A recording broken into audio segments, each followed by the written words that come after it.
Olá, sétimo ano. Eu sou a Daniele Viana, essa aula de artes número 20.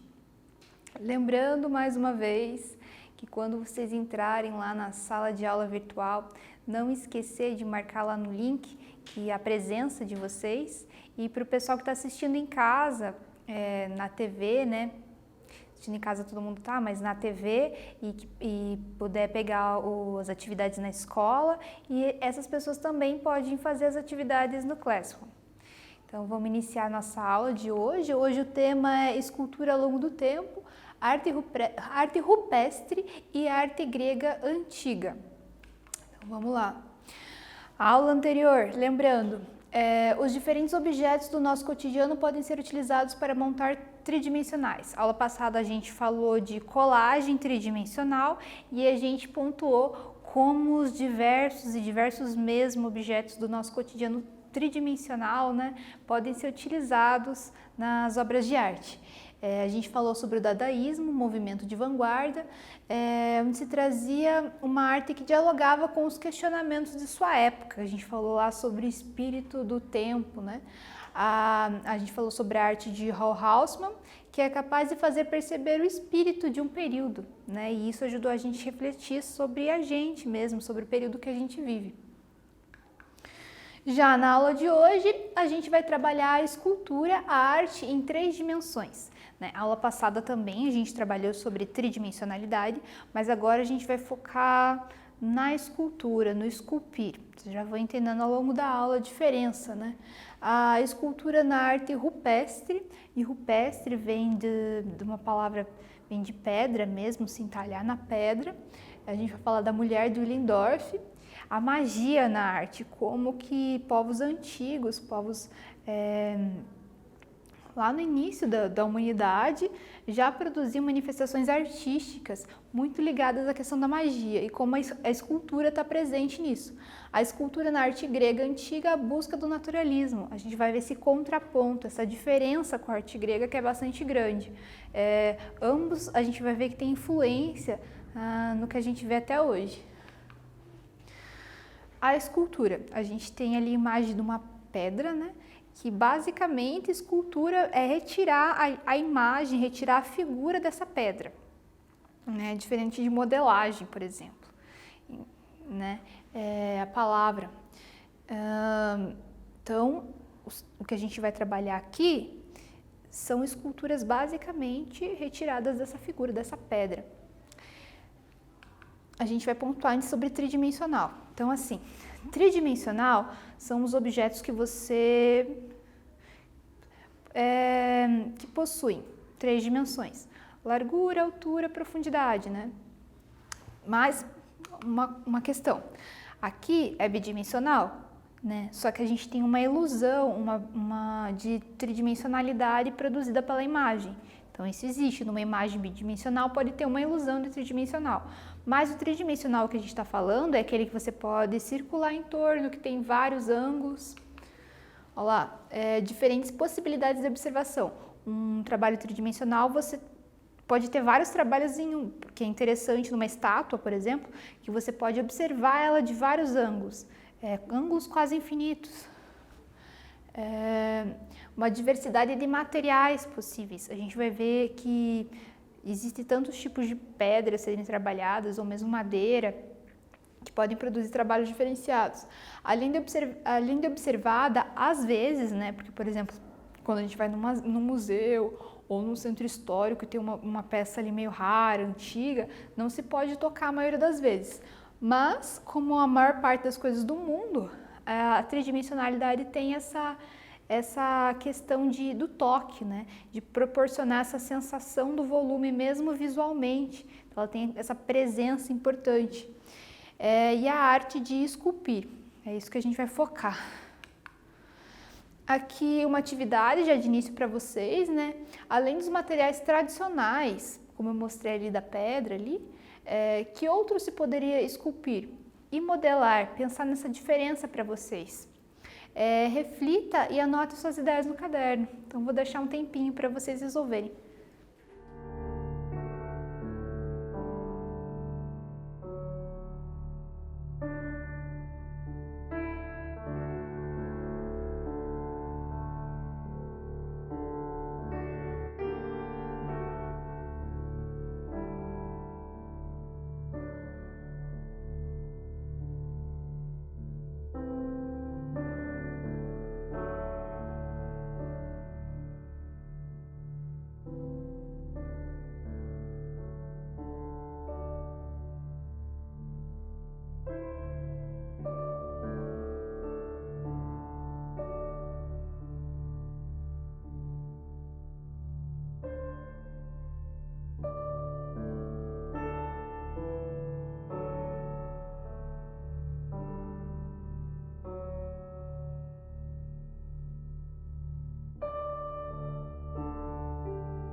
Tornando, então, esculpir geralmente se utiliza instrumentos, né, para cavocar na figura.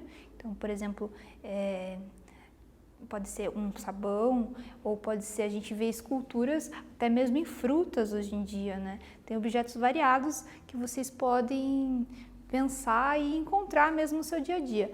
A diferença com a modelagem é que geralmente a modelagem ela ocorre em materiais mais maleáveis e se utiliza mais diretamente as mãos. Então, por exemplo, a argila lá, que é barro úmido, né?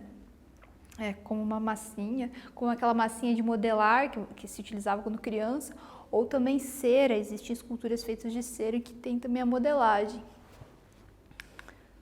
Dando continuidade, já desde as primeiras manifestações artísticas se produziam esculturas. Agora a gente vai falar sobre o período paleolítico, pedra lascada. Então, assim,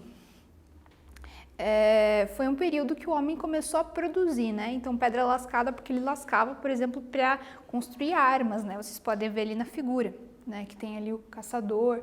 Então, nesse período era de caçadores-coletores. Mas a diferença, né, é que a arte não tem uma função propriamente para a caça. Então, ela não tem uma função prática. E a gente vai ver o tanto de coisas diferentes que a gente pode pensar sobre esse período que não tem, assim, registros escritos, né? Não tem um artista que escreveu qual é a intenção dele, não tem nenhum crítico que analisou aquele material. Então, quais são as conclusões que os arqueólogos podem trazer? Então, arte rupestre, rupestre vem dessa palavra, assim, se a gente for explicar o significado, for atrás da origem, a gente vai ver que tem uma conexão com a questão da pedra. O primeiro dos períodos da pré-história. Então, esse conceito pré-história, ele é um tanto problemático, porque quando os historiadores dizem pré-história, de uma forma talvez um tanto preconceituosa, talvez um tanto excludente, eles estavam colocando que eles não têm história, né? Por quê? Porque eles não tinham escrita, eles não deixaram material escrito, então é como se não tivesse como saber. Contudo, eles deixaram muito material visual, muitos desenhos nas cavernas. E pensar que a escrita mesmo, ela tem uma origem no desenho, né? Então, o que a gente pode perceber a partir dessa produção visual? Então, o período ali, a gente vê nas bibliografias, mais ou menos entre 2,7 milhões de anos até 10 mil anos atrás, foi o período paleolítico. Ele também é chamado de pedra lascada, justamente por essa característica de ser um período que se produziu muito materialidade, assim, com características de gestos humanos. E quem estuda esse período geralmente são os arqueólogos. Os arqueólogos são aquelas pessoas que vão a campo, eles vão em escavações encontrar esses materiais muito antigos para poder analisar em laboratório. Aqui, um dos trabalhos que a gente vai analisar nessa aula. Então, já encontrei também materiais que chamam essa escultura de Vênus de Willendorf. Aqui eu optei por chamar de Mulher de Willendorf, porque as pesquisas mais recentes apontam que não há tantas evidências para que se chame de Vênus. Vênus foi colocado na história da arte como uma forma de chamar um ideal feminino, né? Então, ele aparece em vários momentos da história da arte. E aqui talvez não tenha tanto esse papel. Então, o que se sabe sobre a Vênus? Primeiro, né, vamos olhar. Ela é uma figura feita em pedra, né? Ela tem resquícios de tinta vermelha nela. E ela possui 11 centímetros, então ela é bem pequena. Quase que do tamanho de uma mão, né? De uma mão. Ela possui os membros menores, então se vocês separarem, a mão dela está sobre os seios e eles são menorzinhos, assim. Ela lembra uma forma humana e uma forma humana feminina, né? Como a gente pode interpretar. E ela possui, assim, ancas, que eu digo, a barriga ali muito grande, as coxas, os seios. Ela não possui uma face, ela tem uma cabeça ali bem desenvolvida, grande, mas ela não tem uma face definida. Aqueles elementos que se colocam ali na cabeça, a gente pode interpretar como cabelo ou talvez como algum tipo de chapéu. Eu vi bibliografias até que interpretam como vários olhos, e a gente não vê as feições, não vê a face. E ela não possui pés, né? Então, ela foi encontrada em 1908 na Áustria pela equipe do pesquisador, de um arqueólogo. O material é diferente do local onde foi encontrada. O que quer dizer isso? Que ela foi trazida. Então, nesse período havia muitos povos nômades, né, que circulavam, iam de região em região para caça, né, para coleta. Então, eles levavam os objetos dele com eles. Então, isso é o que a gente sabe, né? Então, eu coloquei fatos e hipóteses. Então, os fatos são aquele material que a gente está vendo ali, o que a gente possui. Agora, como que a gente pode interpretá-los? Aí a gente pode gerar diversas hipóteses. Figura feminina de membros atrofiados e acúmulo de gordura. Então, para a gente está enxergando ali uma figura feminina. E a gente vê que os membros são atrofiados, os braços, pernas, enquanto já outras partes têm um acúmulo de gordura, né? Está representando o acúmulo de gordura, como se fosse uma mulher mais gordinha. A arte mais próxima das considerações sobre a vida e sobre a natureza. A magia. O que se imagina a partir das pesquisas? A partir tanto das pinturas, das análises, quanto também das conversas com povos mais tribais. Então, tribos que viviam naquela região mais próxima. E também em outras partes do mundo. Então, se observa que esses povos, eles têm uma relação mais próxima com a magia. Como entender isso? Para a gente é um pouco difícil porque a gente já se distanciou muito. Então, assim, digamos que as pessoas têm uma relação mágica com algum instrumento. Então, elas estão numa cerimônia religiosa e elas acreditam naquilo e, de repente, elas saem daquele contexto. Há uma diferença para ela entre a parte mágica, entre quando eu vou acreditar em algo, quando eu vou me expressar, entre esses objetos que eu utilizo para o meu culto e os objetos da minha vida cotidiana. Então, tem essa separação. Já para esses povos do Paleolítico não tinha essa hipótese, né? Então, por exemplo, todas as explicações dele, a maneira como eles interpretavam a vida, era baseada na magia, era baseada de como manipular como manipular a natureza. Então, como explicar melhor ainda. Então, como ela não tem pezinhos, né? A estátua, a mulher de Willendorf, a gente pode supor que ela poderia ser carregada, né? Ela tem quase o tamanho de uma mão, ela poderia ser carregada como um talismã, por exemplo, como um objeto de proteção. E o que se imagina? Como naquele período, né, as pessoas viviam com mais dificuldade, então viviam por pouco tempo, por exemplo, não se chegava a 40 anos, por exemplo, de vida. Como a fertilidade era algo muito importante, ter filhos para manter a espécie humana, né? Para ter pessoas para trabalhar, para trazer comida era importante. Então, se imagina que essa questão dela ter os seios grandes, ter uma anca larga, isso faz pensar de que a relação mágica que eles tinham com aquilo era de quê? Aquilo lá influenciava na vida deles diretamente. Então, caso se perdesse aquele talismã, aquele objeto de proteção, as mulheres não teriam tantos filhos. Ou talvez não fosse tão abundante a colheita de frutas, né, da natureza. Então, tem a ver com essa abundância. Tem a ver com a sobrevivência, né? Quando a gente pesquisa esse período, a gente pensa esse tipo de relação. A partir do estudo com populações próximas. Então, esses pesquisadores, já no período, eles foram estudar o que essas populações próximas tinham a dizer. E sobre essas figuras dessas mulheres, não é exclusivo. Existem mais de 250 figuras conhecidas, encontradas em escavações. Então, é algo muito presente nesse período paleolítico. E essas populações ali próximas, tribais, que se diz, elas conheciam aquelas figuras femininas. E daí sabiam apontar para essa questão da fertilidade. Então, eu quero que vocês reflitam sobre essa questão da relação mágica com as esculturas. E mesmo com as imagens, pensar se a gente tem isso no nosso cotidiano. Então, tempo para vocês refletirem.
Então, para pensar essa relação mágica com as imagens, então, por exemplo, como a gente ainda tem isso, se eu pegar uma foto de alguém muito querido para você, alguém da sua família, e ir lá e cortar a foto, retirar os olhos, por exemplo, da figura, você vai ficar um tanto chocado, vai ficar um tanto mal, você não vai ter um momento que você não vai se importar com aquilo.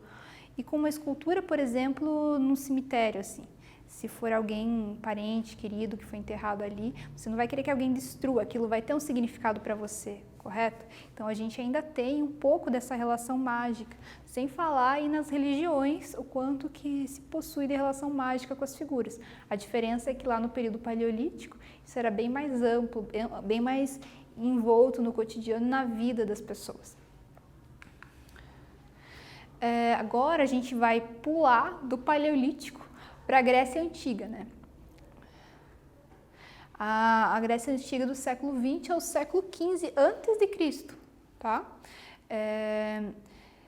O que era a Grécia? Era um conjunto de cidades que compartilhavam características em comuns, leis, questões culturais, linguagem. E na arte a gente divide em períodos, né? Geométrico, arcaico, clássico e helenístico. O que é legal para a gente lembrar? Que conforme vai se passando do geométrico para o arcaico, para o clássico, pois lá no arcaico eles conhecem, passam a se influenciar mais com a arte feita pelos egípcios. E eles começam a incrementar essa arte. Então, até do clássico para o helenístico, ele vai ficando cada vez mais naturalista as formas, a gente já vai ver um pouco. Na Grécia Antiga se constrói um ideal de beleza. Então, quando vocês ouvirem nas artes a palavra ideal, vocês têm que lembrar que ideal não é algo que existe propriamente no espaço real, mas que eles estão focando uma beleza além, uma beleza quase inatingível. Então, eles determinam o que é essa beleza. Essa beleza, para eles, vai ser baseada em um padrão de simetria e proporção. Então, relação entre as partes. Quando vai se produzir uma escultura, se pensava ali na proporção entre a forma de um braço, um braço teria que ser simétrico ao outro, um braço proporcional ao tamanho do corpo. Então vai se desenvolvendo cada vez mais em detalhes essas questões. Chegando-se ao naturalismo. O naturalismo seria essa impressão mais orgânica, mais relacionada à forma como a gente vê mesmo. Então, a Vênus de Willendorf, por exemplo, ela não parece uma mulher real, né? Ela parece algo criado, algo inventado, a partir das emoções de alguém, da experiência. Os gregos vão chegar a esse naturalismo da forma. Ao contrário, né, diferente lá do Paleolítico, as imagens com os gregos, no decorrer desse processo ali dos períodos, eles vão sair de um contexto prático, dessa ideia de talismã, por exemplo, de proteção, e vão ser admiradas propriamente por sua beleza. Então, elas vão chegar próximo do que a gente imagina como obra de arte. Atividadezinha para vocês, né? Observe as imagens a seguir e anote as semelhanças e diferenças que conseguir perceber. Então, vou mostrar as imagens e vou deixar um tempo para vocês anotarem semelhanças e diferenças. Tempo para vocês.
Bom, a primeira imagem aqui, que é propriamente dos gregos, ela mostra uma mulher, né? Os dois, a gente imagina que é uma mulher, tá aí algo em comum, mas a gente vê que ela é mais branca, porque ela é feita em mármore. E ela tem uma característica mais naturalista, ela, embora a gente esteja quebrado os braços dela, a gente vê que é mais desenvolvida, ela tem expressões faciais, ela tem uma cobertura ali de tecido, que também tem uma noção de movimento bem grande, e a gente vê que está escrito o nome do artista. Então, quer dizer, se sabia quem fazia a obra. Já a Vênus, não se deixava registros sobre quem fez essas obras. Então, vocês podem ter colocado as semelhanças e as diferenças. Algumas que são mulher, ambas são feitas em pedra, mas tem essa diferença do material. E também no tamanho dela e nas informações que vocês têm a mais ali. Então, assim, qual que é a diferença dos gregos? Os gregos, eles celebravam os artistas. Então, diferente lá no Paleolítico, conforme tem se estudado, conforme são hipóteses, não havia essa questão de o artista como alguém que faz um trabalho diferenciado de outras pessoas da comunidade. Os gregos, eles começaram a escrever, inclusive, sobre os artistas, escrever as características de cada um, como se fosse uma atividade crítica mesmo sobre os trabalhos do artista. Então, está aqui citado o nome de alguns artistas conhecidos nos textos já dos gregos, como Miron, Fídias, Zeus e Apéles. O fazer é substituído pela imitação da realidade. Então, quanto que lá no Paleolítico, lá na Venus Willendorf, a ideia era essa questão mágica de se pensar na fertilidade, no talismã, de trazer sorte. Já o fazer, o objetivo é diferente dos gregos, porque eles vão para a imitação da realidade. Então, a obra tem a característica de querer imitar o real e trazer essa beleza, esse ideal de beleza. Com os gregos, há uma mudança na função. Agora a gente vai para o nosso quiz, algumas perguntinhas. Qual das ações abaixo é relativa à arte da escultura? Recortar, desenhar, esculpir ou definir? Tempinho.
Qual das ações abaixo é relativa à arte da escultura?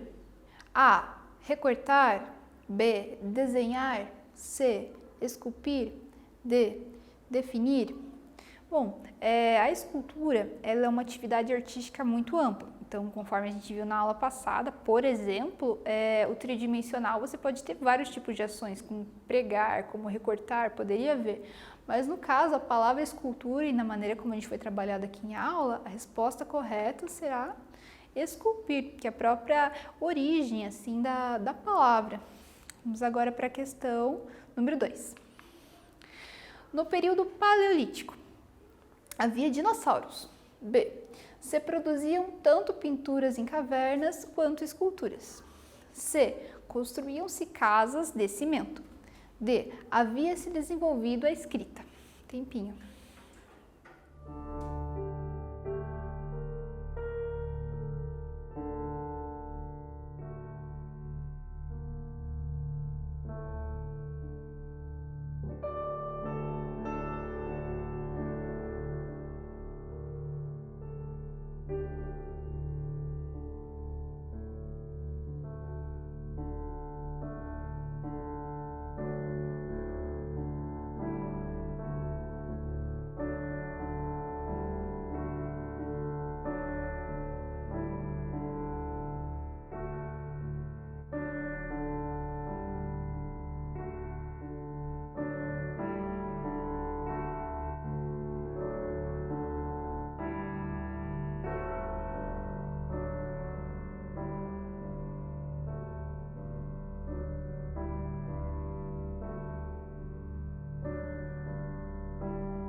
No período paleolítico, vamos ver qual que é a resposta correta. A alternativa correta é a B. Se produziam tanto pinturas em cavernas quanto esculturas. Então é a chamada arte rupestre. Lembrando a vocês que a arte não tem a ver com uma questão técnica. Por exemplo, qual grupo desenvolveu uma técnica melhor que a outra. Então, nesse período a gente vê trabalhos incríveis quanto à técnica. Porém, as ideias são muito diferentes. Então, a história da arte, basicamente, ela é uma história de ideias, funções dadas aos materiais de forma diferente, funções dadas à expressividade humana de uma forma diferente. Então, vamos para a questão de número 3. Quais são as características da escultura rupestre e da escultura grega, respectivamente? Então, da escultura grega e da escultura rupestre e da escultura grega. A. Perspectiva e beleza. B. Magia e naturalismo. C. Feiura e beleza. D. Bidimensionalidade e tridimensionalidade. Dá um tempo para vocês resolverem.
quais são as características da escultura rupestre e da escultura grega, respectivamente?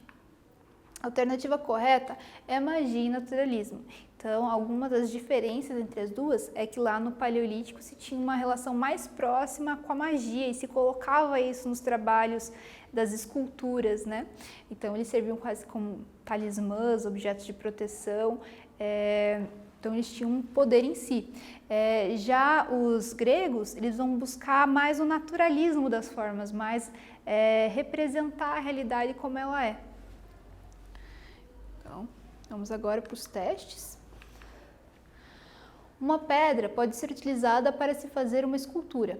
Para isso, ela deve: A. Ser modelada com as mãos. B. Ser esculpida com instrumentos. Vou deixar um tempinho para vocês resolverem.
Então, uma pedra pode ser utilizada para se fazer uma escultura. Para isso, ela deve ser esculpida com instrumentos. Então, questão número 2 dos testes.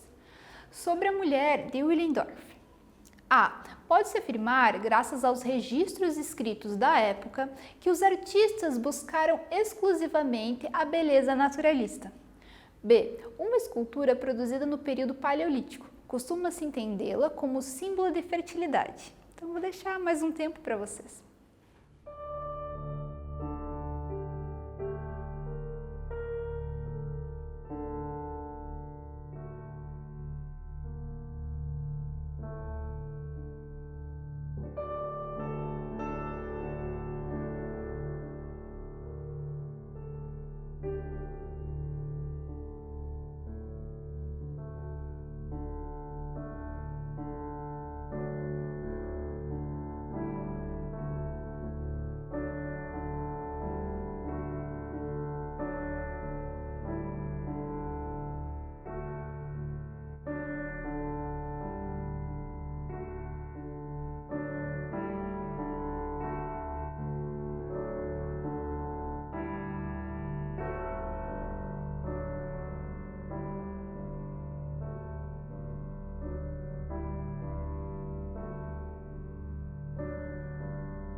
Então, sobre a mulher de Willendorf.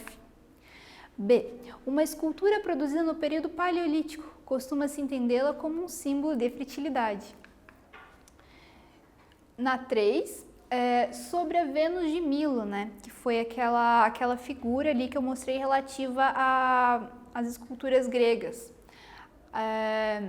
Como é realista, podemos supor que todas as mulheres da Grécia Antiga se pareciam com ela. B. Representa um ideal de beleza escultórica, baseado em uma harmonia visual, leis de simetria e de proporção. Vou deixar mais um tempo para vocês essa última questão dos testes.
Então, sobre a Vênus de Milo, a alternativa correta é a B. Representa um ideal de beleza escultórica, baseada em uma harmonia visual, leis de simetria e proporção.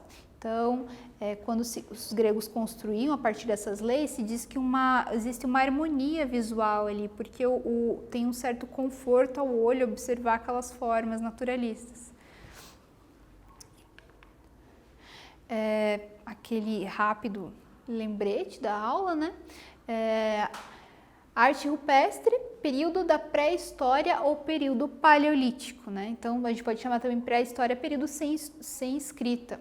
A escultura, que é um suporte tridimensional, na arte rupestre possui a função mágica, enquanto que na arte grega antiga há a busca pela imitação do real, onde passa a ser vista como um feito artístico. Então, lá na Grécia, eles traziam aquelas figuras mesmo para se admirar enquanto o grande feito de um artista, separado da vida comum. Então, não tinha tanto essa relação mágica. Ainda havia, mas não era tão forte como no Paleolítico. A aula vai sendo finalizada e tem as atividades ainda, né? Então, é o seguinte, teve a nossa aula sobre colagem tridimensional que vocês tinham que fazer a partir de objetos encontrados pela casa. Já nessa aula, a gente vai trabalhar com a própria ideia de esculpir. Então, vocês vão pensar em materiais que vocês possam ter acesso.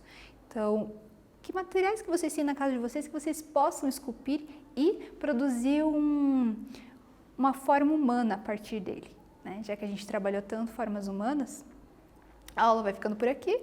Agradeço para quem viu até o final, agradeço para quem tem acompanhado as minhas aulas, aquela dica, continue se cuidando, usando máscara, passando álcool. E é isso aí, pessoal. Aguardo vocês lá para as atividades lá na internet.